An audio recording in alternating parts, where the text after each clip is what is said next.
que on va faire la petite pain de lait, comme que j'en ai parlé. Puis souvent, même quand je fais de la conception, peu importe, ou moi je le conseille quand même à pas mal tout le temps. Ce qui peut être intéressant, c'est encore là toujours commencer en 2D. Généralement, on est capable un petit peu plus facilement, un peu comme en mode dessin, excuse-moi, en mode dessin technique avec Richard. Souvent, c'est un peu plus simple à comprendre la géométrie. Après ça, on peut faire nos découpages, un peu comment qu'on va attaquer le problème puis s'établir une stratégie ou bien une tactique de comment qu'on va placer les éléments. Est-ce qu'on commence avec un grand rectangle? Est-ce qu'on prend un cube? Est-ce qu'on le double, on le triple? Toutes ces petites affaires-là. Donc, nous autres, on fait une petite pain de lait. Fait que la première vue que je dessine tout le temps, c'est la vue la plus importante. C'est peut-être pas nécessairement la vue de devant, mais c'est quand même ça que je vais faire. Fait que, généralement, c'est posé sur une table. Puis, ça ressemble un peu à ça. Puis là, moi, je pense que je vais faire une proportion un peu plus comme un berlingot. Là. Comme une pinte de lait au chocolat. Généralement, quand je donne le cours, il y a tout le temps quelqu'un qui en a une dans la classe. Mais là, nous autres, on n'en a jamais ici à la maison, puisque mes enfants boivent des genres de lait de soya, puis bref, tous les laits qui goûtent le pet. Là. Ouais, eux autres. Là. C'est comme du monde fancy chez Starbucks. Fait que c'est ça. Fait que là, moi, j'en ai pas ici. J'aurais aimé ça vous en montrer une. Fait que moi, je commence tout le temps. La vue. Moi, je pense que la vue la plus. Qui parle le plus, c'est la vue un peu de côté de la pinte. Parce qu'on voit bien le triangle, puis on voit même la petite guiche ou je sais pas quoi, là, le fermoir en haut. C'est ça. Parce que ce qui veut dire que moi, ma vue de côté, si je m'exprime en mode en dessin technique, ça va juste ressembler à ça. T'sais. Vous voyez qu'on est capable de faire même du dessin technique avec des méthodes de croquis. Puis la seule chose qui va me montrer que ça, c'est peut-être une pinte de lait, c'est que il va y avoir des petites lignes comme ça, là, comme le genre de. Comme comment ils l'ont fermé là, à l'usine. Puis la vue d'en haut, ben, ça va être à peu près comme ça. À peu près un carré un peu rectangulaire. Puis là, si je regarde avec cette vue-là, je vais avoir une ligne comme ça ici. Peut-être double, juste pour dire qu'il y a une épaisseur. Puis juste pour pas que ça soit trop plate, encore là, je pourrais juste mettre un peu d'assurage. Juste pour faire comme si l'éclairage arrivait de la gauche. Fait que là, le côté ici est un petit peu à l'ombre, mais c'est complètement c'est négligeable. Fait que c'est vraiment cette vue-là là, qui est la plus importante. Ensuite, comment que je peux faire ça? Ben là, je vais regarder ma proportion un petit peu. Fait que là, je peux me dire, par rapport à ma base, ça, c'est à peu près 1. Ça pourrait être 2. Puis après ça, avec le top, avec le genre de petit machin chouette d'assemblage, là, ça me donne à peu près 3. Fait que j'ai une proportion de 3 pour 1. Ça ressemble pas mal à ça? Fait que c'est ça qu'on va viser. Fait que moi, ma stratégie, ça va être, fait que si on le refait à la vitesse grand V, je vais me faire une ligne trop grande. Je vais faire ma base. Je vais dire, voici ma première proportion de prisme. Je vais tirer, là, je vais faire, whoop, 1, 2, 3. Comme ça, pour me trouver ma proportion de 3 pour 1. Ensuite, je vais dire, voici la petite patente à gosse. Voici le triangle. Puis je vais avoir fait pas mal le tour de ma pinte de lait. On va même rajouter là, juste une petite ligne comme ça pour montrer qu'il y a comme le rabattoir à l'intérieur, là, comme qui vient arriver un peu croche. Là. Fait que là, je vais juste mettre une petite ligne à l'intérieur comme ça, puis on va tout de suite voir que la surface est slantée là, à l'intérieur. Là, pour ne pas dire un mot. Bon, pour dire un mot tout croche. Là. Fait que ça va être un petit peu ça ma tactique. C'est bon? Pour celle-là, je vais faire plaisir aux gens, puis je vais remettre les 2 points de fuite. Fait que ça va être un petit peu plus simple à suivre, parce qu'il y a quand même plusieurs étapes. C'est peut-être le dessin le plus compliqué qu'on a fait à date. Fait qu'on va le prendre lentement, mais sûrement. Fait que ligne d'horizon, je vais me tracer une ligne principale, puis là, je vais la faire vraiment trop grande. Je veux être sûr d'avoir de l'espace pour faire les 3, puis je veux être sûr de ne pas être trop proche aussi de ma ligne d'horizon. Parce que si je suis trop proche de ma ligne d'horizon, j'aurai plus d'espace pour travailler, puis ça va être difficile. Ça va être beau, mais ça va être difficile à réussir, fait que laissez-vous de la place. Puis qu'est-ce que j'allais dire d'autre? Ouais, puis cette ligne-là, essayez de la faire quand même avec un trait un peu de... un trait de construction, là. Fait que là, moi, j'y vais. Je peux même me faire deux... Non, je vais la faire plus basse, parce que je sais que je vais avoir une surface en haut. Je me fais 2 points. Je trouve que ce point-là est un peu croche. Un petit peu comme ça. Puis, à la place de commencer par en haut, ben c'est sûr que je vais commencer par en bas, parce que je ne sais pas encore comment en haut ma peinte va être. Fait que je vais commencer par créer la base de mon objet. Fait que je prends mes points, je les envoie vers mes points de fuite. Je vais donner un break à Simon, là.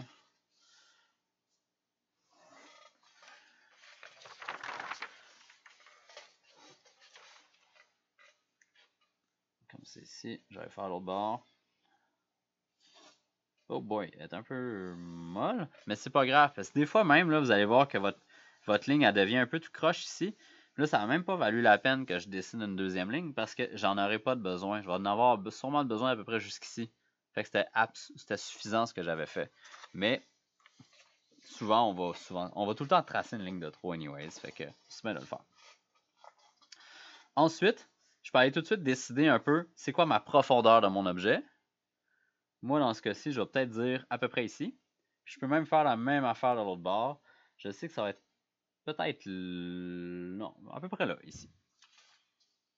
Donc, je peux tout de suite aller projeter ces points-là vers mon point de fuite. Oh! Je commence à être tard dans le cours. Je commence à rater mes lignes. Il est temps qu'on arrête. Comme ça ici.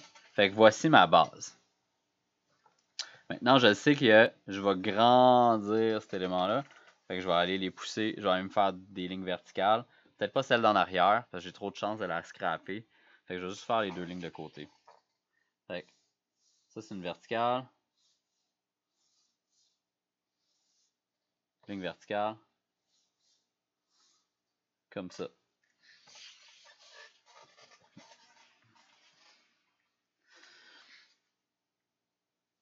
Fait que tout le monde me suit à date? Ouais. Parfait, ça. OK. Fait que là, ensuite, je peux arriver sur ma ligne principale ici, puis me dire, c'est quoi ma première unité? Comme ça ici. Fait que moi, je vais me dire, vu que c'est un petit peu plus trapu, c'est pas exactement des cubes, c'est un petit peu plus rectangulaire, mais je peux dire, ça va être à peu près ici. Fait que là, ça va me donner un point.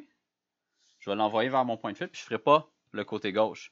Parce que je vais tout faire mon échelle de proportion. Je vais aller décider la hauteur de mon objet en haut. Puis, fait que ça va m'enlever une coupe de ligne de construction. Ça va être un peu plus clean au bout du compte. Fait que je prends mon point là, je l'envoie vers mon point de fuite. Comme c'est ici. Je peux tout de suite aller dire, bon ben, je préfère la croix, mais bof. On est un peu pressé, je vais aller chercher le point milieu. Je vais partir de mon coin, je vais l'envoyer ici, ou bien je vais partir de mon coin arrière, je vais l'envoyer en avant. J'aime mieux l'envoyer en avant parce que ma ligne est plus facile à tracer. Fait que je pars dans mon coin arrière, je vais me mettre dans mon angle, puis ça devrait arriver à peu près là. Vous voyez souvent là, quand je fais cette tactique-là, je ne trace pas cette ligne-là. Je mets mon point d'arrivée, puis je vais juste faire le mouvement fantôme avec mon crayon comme ça. J'ai-tu vraiment besoin de dessiner la ligne? Pas tant. Faites-la si vous en avez besoin, mais généralement, je suis capable de faire ça de même, puis juste laisser des fois des petits dépôts comme ça, puis c'est en masse suffisant. Puis après ça, je m'en vais vers mon point de fuite. Ça, c'est un peu bas. Comme ça. Puis là, je peux refaire exactement la même affaire. Cette ligne-là, ça, c'est mon milieu. Je pars de mon point ici. Faites attention parce que là, je commence à être un peu... j'aurais pu prendre cette ligne-là sans faire exprès. Ça peut être une erreur de prendre la mauvaise ligne. Là. Fait que prenez votre temps quand vous prenez vos décisions. Ça ici, c'est pas assez grand. Je vais l'agrandir. 1, 2. Près. Ici. Fait que là, maintenant, je peux aller compléter mon prisme. Je vais l'envoyer là-bas. Comme c'est ici. Là, je vais être quand même haut dans ma page. Comme ça ici. Ça, c'est mon côté. Ce point-là s'en va vers mon point de fuite. Puis là, on est rendu vraiment proche de l'horizon. Fait que là, faites attention pour ne pas te faire aimanter par l'horizon. Même, moi, il faut faire attention. Là. Cette surface-là est très fermée. Fait qu'on l'envoie comme ça. Elle a bullé un peu, mais je pense pas que ça ait trop d'incidence. Et voilà, comme ça. Puis maintenant, on va aller voir si... Oh boy, je suis un peu à gauche. Hein? Regardez. Ma ligne verticale, si je la suis ici, là, par rapport à mon coin de base, elle devrait être ici. Fait qu'il y a vraiment cette bulle. Cette ligne-là, là, a tout le temps tendance à faire la bulle. Puis ça, je le sais, là, je vous en ai parlé, là, ça fait 2 semaines que je vous le dis. Là.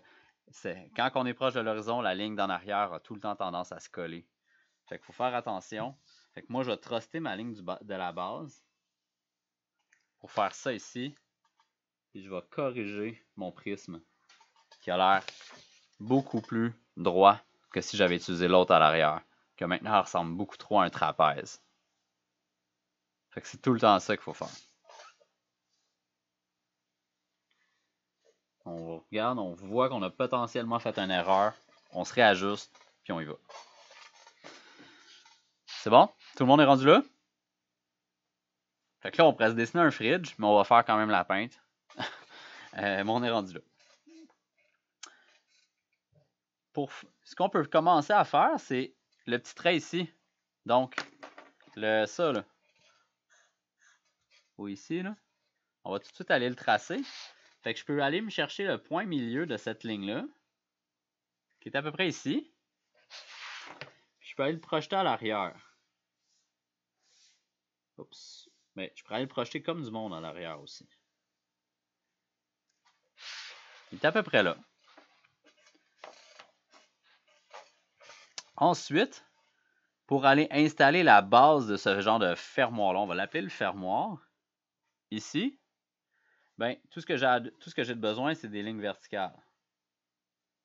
Comme ça. Après ça, je décide la hauteur. Je pourrais aller me mettre où ce que je veux. Je pourrais me créer un plan, mais ça va faire 4 lignes pour pas grand-chose. Ça reste un fermoir d'une pinte de lait. Fait que là, je peux me dire, ça va être à peu près ici. Mais ce que ça va décider en vrai, c'est la hauteur de mon triangle. La hauteur de ça ici. Là. Donc, moi, je vais essayer d'être le plus vigilant pour que ce triangle-là ressemble à peu près à ça ici. Fait que moi, je pense que le point où je l'ai mis, c'est pas pire. Donc, je vais même faire tout de suite un triangle comme ça ici. Ce point-là, je l'envoie vers mon point de fuite pour savoir comment il va être petit à l'arrière. Il va être à peu près grand comme ça. Fait que voici la petite portion en haut de fait. Puis le triangle à l'avant, il est fait. Si je prends mon point ici, je ne sais pas si je vais trop vite là. Si je prends mon point en avant de la base de mon triangle, je l'envoie vers l'arrière, ça va me donner le point de départ du triangle dans le fond de mon objet, que je peux remonter au fermoir. Puis si je veux tracer les lignes de construction, ben, je pourrais partir de ce même point-là. Je l'envoie vers mon point de fuite, comme ça ici. Ce qui me donne... non, c'est ici. Ce qui me donne mon point à l'arrière, sur l'arête arrière. Puis je peux même tracer le reste du triangle en ligne de construction. Puis même l'autre base ici de triangle, comme ça. Puis théoriquement, j'ai fini. On est rendu avec une proportion, une pinte de lait qui ressemble borderline à une pinte de lait. Là. Not that bad. 14 minutes. La deuxième que vous allez faire, là, vous allez voir, elle va flyer encore plus. Tout le monde est rendu là? Fait que vous avez vu comment on peut jouer avec les points de fuite. On n'est pas obligé de tout tracer officiellement les cubes. Vous voyez qu'en arrière ici, j'ai rien. Mais je trouvais que de tracer les lignes de construction en haut, là, ça l'aidait beaucoup à la visualisation de l'objet. Fait que je les ai mis. Maintenant, on va aller installer, comme que je parlais, la petite surface en angle ici. Là, là j'avais du papier calque, moi. Faire ça.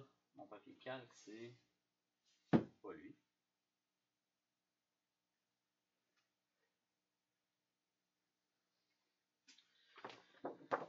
Je cherchais juste une feuille. Désolé. Je vais me préparer. Y a-t-il deux là-dessus? Oui, il y en a deux. Une pour demain, une pour aujourd'hui. Fait que ça, on regarde un peu. Fait que là, j'ai juste mis une feuille de papier calque là-dessus. Si vous en avez à la maison, ça vaut la peine de l'utiliser. Puis, on va regarder un peu comment on peut faire ça. Le genre de petit rabat à l'intérieur, là, c'est vraiment une surface qui est un peu de même à l'intérieur. Fait qu'il s'en va vers le centre. Fait que c'est vraiment comme si on le regarde sur la vue de côté puis on le fait en pointillé, là, ça fait un peu ça.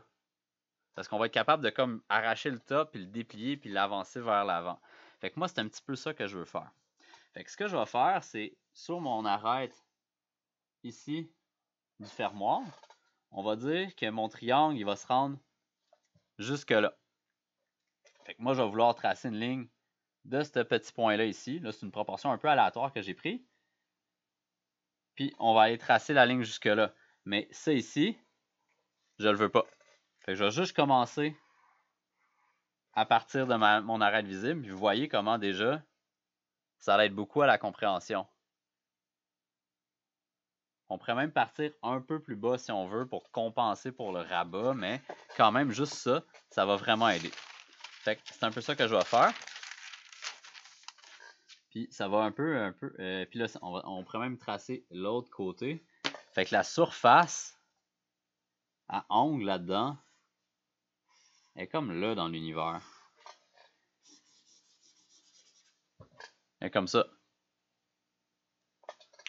Fait que moi, je reviens sur mon papier normal.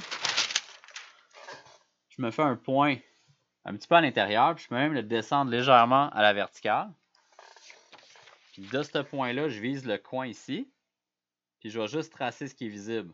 Fait qu'ici, c'est invisible. On vient faire cette ligne-là ici. Juste comme ça. Ça ici. Maintenant, je peux repasser sur mes lignes puis tout amener mes lignes de construction, ceux que j'ai besoin, en ligne normale. Encore là, si vous avez du papier calque, vous pouvez toujours vous faire un essai rapide. Si vous n'êtes pas sûr, puis voir qu'est-ce qui va arriver avec quoi. Moi, je suis un peu sûr de où est-ce que je m'en vais. Puis encore là, je vais dire ça, puis je vais faire une erreur. Donc, ce côté-là, c'est sûr que oui. La base. Le côté. Le côté. Le haut. Le côté de la pyramide. Le genre de petit fermoir. Comme ça ici. Puis ici, même, je vais même y laisser un tout petit peu de blanc pour donner une épaisseur au fermoir. Ça, c'est pas comme c'est pas une ligne 2D, là. Il y a quand même une certaine épaisseur. Comme ça. Je redescends sur le côté. Cette ligne-là ici est visible. Mon arête principale est visible aussi. Comme ça. Le côté de la pinte ici est visible. Le côté du fermoir est visible. Puis ici, je peux même faire ça comme ça ici. Fait que ça me donne quelque chose qui ressemble à ça. N'était-ce pas génial? Quand même pas pire. Là, on va rajouter un dernier élément que je vais vous dire. Ben, en fait, deux éléments. Là, on avait parlé qu'il y a des petites traces pour faire le fermoir. Ben là, ici, je peux juste faire des lignes verticales. 1, 2, 1, 2, 1, 2. J'essaie de les faire à une certaine distance, là. Mais juste de faire ça, ça aide à la compréhension que c'est vraiment crimpé en haut, là, ça a été scellé. Puis la dernière chose que je vais rajouter, c'est ce que j'appelle des lignes de section.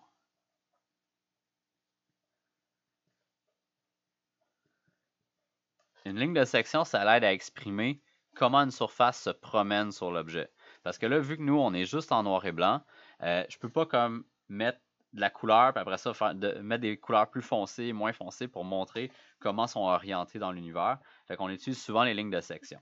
Une ligne de section, généralement, là, ce qui va arriver, c'est si je fais une surface comme ça ici, on commence à la moitié, puis on sort à l'autre moitié pour décrire qu'est-ce qui se passe sur la surface. Comme dans ce cas-ci, la surface est droite, je fais juste une ligne au centre. Fait qu'elle n'est pas super importante. Mais ici, je peux commencer au centre. Je descends là. Puis je m'en vais là. Fait qu'on voit vraiment la transition entre les deux. Mais c'est ici que c'est important. Parce que là, je vais commencer ici. Après ça, c'est à peu près mon milieu. Vous allez voir, là, je vais me faire une ligne de section. Fait qu'ici, je ne la mets pas parce qu'elle n'est pas visible.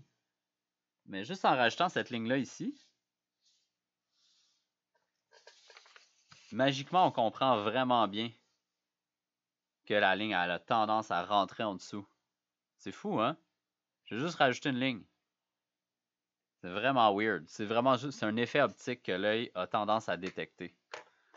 Puis là, je peux aller rajouter une épaisseur grasse ici. Ma silhouette. Là, je vois que faut que je commence bientôt à arrêter de parler parce que les gens en ont pas mal beaucoup aujourd'hui. Puis, ça ressemble à ça. Là, comme je pourrais parler pendant 3h30 de temps des lignes de section, parce que je pense que c'est la chose que j'aime le plus à dessiner au monde dans ma vie. Là. Mais là, on a vu un exemple un peu plate ici. Mais si je vous refais une autre surface carrée, comme ça, ben, la ligne de section, très gratuitement, on peut dire, ben, à la place, cette surface-là, comme en ce moment, elle a l'air d'une feuille dans l'univers. Mais en traçant ça ici, de même, je vous fais croire que maintenant la feuille est comme bombée à l'intérieur, comme une assiette.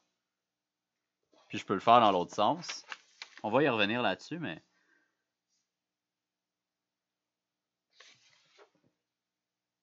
c'est vraiment pas cher. Là.